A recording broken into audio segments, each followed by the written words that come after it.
Tournament leader Jimmy Nolan is flipping a foot-long plastic worm in big bass territory, but he's about ready to change strategy.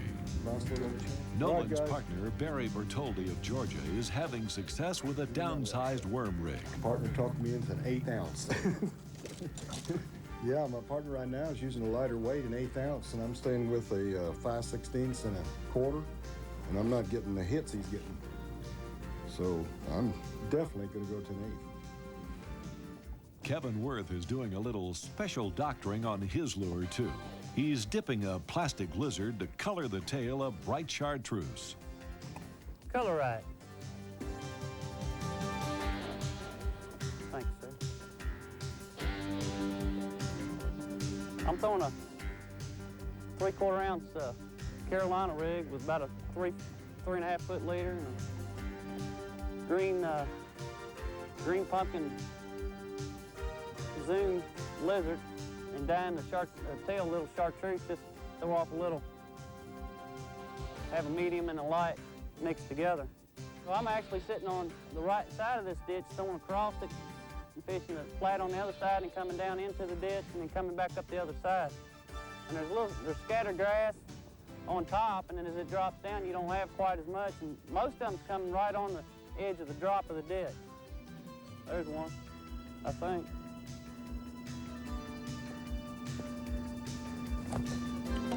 Oh, come on. Boy, he's a big one.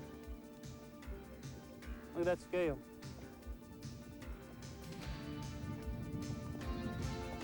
A completely different lure presentation is working for Rick Pierce of Arkansas, who ranked 5th yesterday. Yeah, Rick and partner Mike Lawton of Kentucky are fishing along the diversion canal. Basically what we're doing is we're fishing outside grass lines with a twitch bait or spinner bait. And today the bite has been a little bit slower and more sporadic. Yesterday it was a good bite until the wind came up. Today, I don't know if it's the amount of current or draw they're pulling, but the bait's a little slower. It's just sort of hit and miss on areas. Fish are relating to the outside of the cover because of the current. The current's pulling them down that outside line. That outside line, I guess they're feeding on bait fish. They're moving up against the current. So what we're doing is we're running with the current, so our baits are coming like the bait fish are moving. There's a grass line here everyone can see, and then there's a little secondary line set about 20 foot off the bank outside of it that you can't see. Everyone's fishing the grass they can see and running over the top, fishing right on top of this grass line that they can't see. Hold it. Right here under the boat. At the Day 2 weigh-in, it's evident the leaderboard will change. Yesterday's top hand, Jimmy Nolan, corralled only 2 keepers today, but the 10-pound, 1-ounce catch keeps him in the running for the $35,000 first place award. Well, Jimmy, I know you put in a hard day, and you said the big problem right now is... Well, keeping figuring these fish out. My partner caught 4 fish there. He was doing something different, so I changed with him.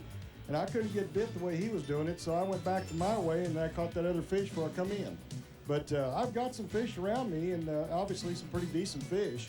And all I got to do is just try to line up. I hope my partner's on some fish tomorrow. We should. That's every tournament angler's prayer, to be paired with anyone who's on fish. And everyone in the South Carolina Invitational would like to draw this pro for tomorrow's final round. Kevin Worth has a bragging bag of bass, 5 largemouths that push the scales to a whopping 25 pounds, 7 ounces. An amazing turn of events. Yesterday, he had 1 keeper and ranked 153rd in the standings. Now, the former Kentucky Derby jockey is threatening to make a serious run for the South Carolina Invitational Winners Circle. The Shepherdsville, Kentucky pro is the odds-on favorite to challenge frontrunner Jimmy Nolan at the wire. Just happened so that Mother Nature lay down, the wind lay down, and I could get out there to these fish today, and I caught them. Maybe I can go out there again and do it again tomorrow. I don't know who your partner is for tomorrow, but I bet you don't have any politicking to do when he says, whose fish we going to? After 2 rounds, Jimmy Nolan actually betters his tournament lead. He owns a 2-pound, 12-ounce advantage. Kevin Worth, with 26 pounds, 13 ounces, ranks 2nd, followed by Randy Blockett of Arkansas and Jay Yellis of Texas. Blockett's 20 pounds 5 ounces weighed in today, and Yellis with a 19-pound 11-ounce creel also made impressive moves on the leader. Randy came from 66th place, and Jay charged from 72nd in the standings.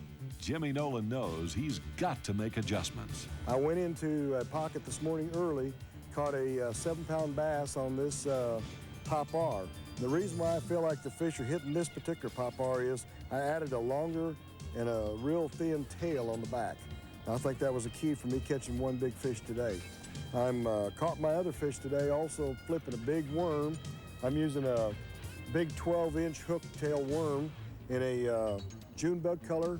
It's got a rattle in it, and it has a screw weight, so it'll go right down with the worm. Also today, my partner caught fish on a smaller worm. He's using a Zoom Magnum U-tail worm that's a little smaller than my 12-inch. He had an 1/8 ounce sinker on with 15-pound test, where I was using 25.